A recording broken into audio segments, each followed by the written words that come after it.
கொட்டுறோம். இன்னொரு விஷயம் வந்து நம்ம உடம்பு வந்து அமிர்தமயமா சுத்தமா இருக்கிறதுக்காக கொட்டுறோம். இந்த இடத்துல கொட்டுறதுக்கு காரணம், இந்த இடத்துல வந்து மஸ்தகம், இந்த இடத்துக்கு பேர் வந்து மஸ்தகம்னு பேரு. யானைக்கு பிரத்யட்சமாவே தெரியும், குண்டா இருக்கும். இந்த இடத்துல யானைக்கு பார்த்தீங்கன்னா குண்டா இருக்கும், அதுக்கு வந்து மஸ்தகம்னு பேரு. அந்த மஸ்தகத்துல எல்லாருடைய மஸ்தகத்திலயுமே அமிர்தம் இருக்கா, எல்லாருடைய மஸ்தகத்துல அமிர்தம் இருக்கு.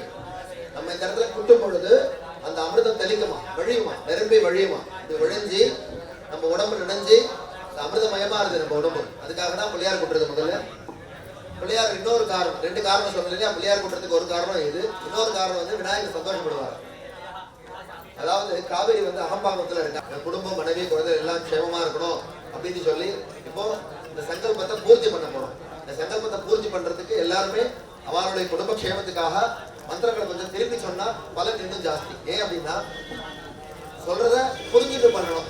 மாணிக்கவாசகர் தான் சொல்றாரு, சிவபுராணத்துல என்ன சொல்றாரு, பொருள் உணர்ந்து சொல்லணும்னு சொல்றாரு. இந்த பாட்டுக்கு சொல்லும் பொழுது பொருளை உணர்ந்து சொல்லணும் அப்படிங்கிறதுக்கா சங்கல்பத்தை பூர்த்தி பண்ணுவோம். கூட சொல்லுவோம், கை கூப்பிக்கிறது சொல்லுவோம். மம சக குடும்பஸ்ய பந்து மித்ர ஜன வர்க்கஸ்ய ச.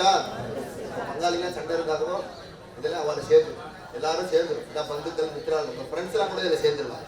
உங்களுக்காக நீங்க பண்றது நினைக்காது, கூட இருக்க உங்களுடைய பந்துக்கள், உங்களுடைய மித்ரால், உங்களுக்கு தெரிஞ்சுவா எல்லாருமே இதில் சேர்ந்துருவா. பந்து மித்ர ஜன வர்க்கஸ்ய ச க்ஷேம ஸ்தைரிய தைரிய சௌரிய வீரிய விஜய அபய ஆயு ஆரோக்கிய ஐஸ்வர்யானாம் அபிவிருத்தியர்த்தம் தர்ம அர்த்த காம மோக்ஷ சதுர்வித பல புருஷார்த்த சித்தியர்த்தம்.